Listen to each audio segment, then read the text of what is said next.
Alright guys, a quick one. Here, I'll detail how to enable Do Not Disturb on Samsung phone.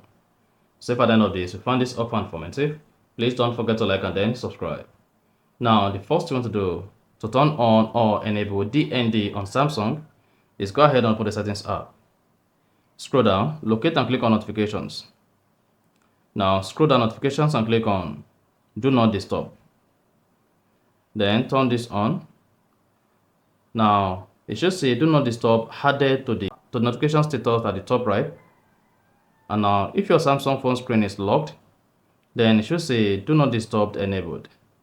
To disable it, just toggle this off, and that's it. You can also configure the Do Not Disturb on your Samsung phone to allow calls during Do Not Disturb.